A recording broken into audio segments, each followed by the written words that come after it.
बहुत समय पहले की बात है। एक सुंदर शांत राज्य में शंकर नाम का एक पानी भरने वाला रहता था।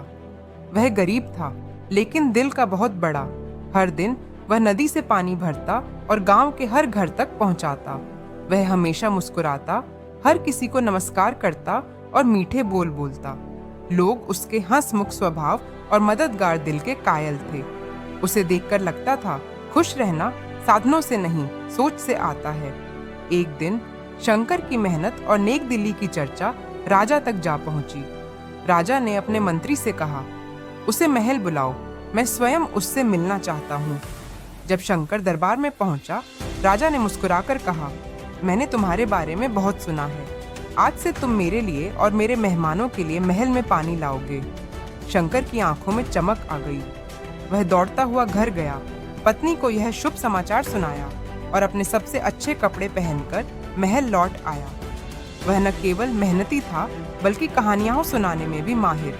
धीरे धीरे वह राजा के मेहमानों का प्रिय बन गया। यहाँ तक कि राजा खुद भी शंकर के साथ समय बिताना पसंद करने लगे। लेकिन जहाँ प्रशंसा होती है, वहाँ ईर्ष्या भी पनपती है। राजा का मंत्री, जो पहले सबसे करीबी हुआ करता था, अब शंकर से जलने लगा।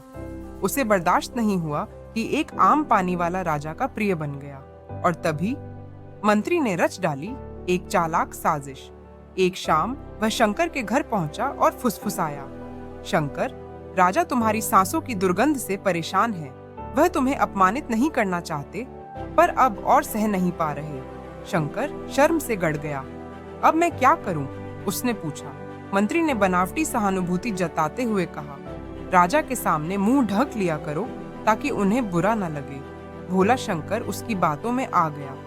अगले दिन से वह मुंह पर कपड़ा बांधकर महल जाने लगा। राजा ने देखा, मगर कुछ नहीं कहा। समय बीतता गया। शंकर हर दिन सेवा करता रहा, नकाब पहने हुए। एक दिन राजा ने मंत्री से पूछा, ये शंकर हमेशा मुंह क्यों ढंकता है? मंत्री ने झूठी मुस्कान के साथ उत्तर दिया, महाराज, मैंने भी पूछा था। उसने कहा, वह आपकी सांसों की बदबू नहीं सह पाता। यह सुनकर राजा के चेहरे पर गुस्से की लहर दौड़ गई। जिसे वह अपना बना बैठे थे, वही उनकी निंदा करता है। गुस्से में राजा ने आदेश दिया, जब कोई गुलाबों का गुलदस्ता लेकर बाहर निकले, उसका सिर काट देना। अगले दिन शंकर महल पहुंचा, रोज की तरह मुंह ढंके हुए। अपनी सेवा से प्रसन्न होकर राजा ने उसे गुलाबों का एक सुंदर गुलदस्ता दिया। शंकर ने विनम्रता से झुककर गुलदस्ता लिया और बाहर निकल पड़ा। तभी रास्ते में मंत्री ने उसे रोका। कहाँ से मिला यह गुलदस्ता?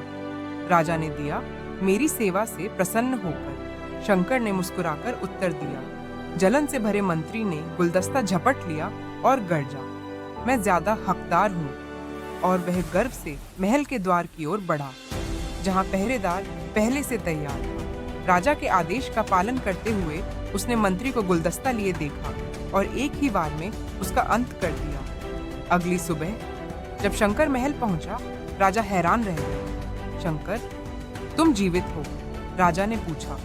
तुम मुंह पर हमेशा नकाब क्यों पहनते हो? शंकर अब भी अनजान मासूमियत से बोला, महाराज, मंत्री ने कहा था कि आपको मेरी सांसों से परेशानी होती है। मैं नहीं चाहता था कि आपको असुविधा हो, इसलिए मुंह ढक लिया करता था। राजा की आंखों में सच्चाई की चमक लौट आई और वो गुलदस्ता मंत्री ने छीन लिया। बोला कि वो मुझसे ज्यादा योग्य है। राजा ठहाका मारकर हंस पड़े। सच में ये दुनिया चालाक लोगों से भरी है, लेकिन असली जीत उस इंसान की होती है जो सच्चा हो, नेकदिल हो और सबके लिए भला सोचता हो। शंकर ने कभी किसी को चोट नहीं पहुंचाई, न झूठ बोला, न चालाकी की। फिर भी उसके साथ छल किया गया, उसकी मासूमियत का फायदा उठाया गया। लेकिन याद रखो, अगर तुम्हारे इरादे साफ हैं और कर्म सच्चे हैं, तो एक दिन तुम्हारे साथ खुद सच खड़ा हो जाएगा। शंकर को किसी से लड़ने की जरूरत नहीं पड़ी। उसकी सादगी और ईमानदारी ने उस झूठे मंत्री को खुद ब खुद मात दे दी। तो कभी किसी की अच्छाई को उसकी कमजोरी मत समझो। और अगर तुम अच्छे हो तो डटे रहो, क्योंकि वक्त चाहे जितनी देर करे, पर वो हमेशा सच्चाई के पक्ष में खड़ा होता है। और दोस्त, अगर इस कहानी ने तुम्हारे दिल को छू लिया हो, तो आज एक अच्छा काम जरूर करना। और ऐसी और सच्ची प्रेरणादायक कहानियों के लिए चैनल को सब्सक्राइब करना मत भूलना।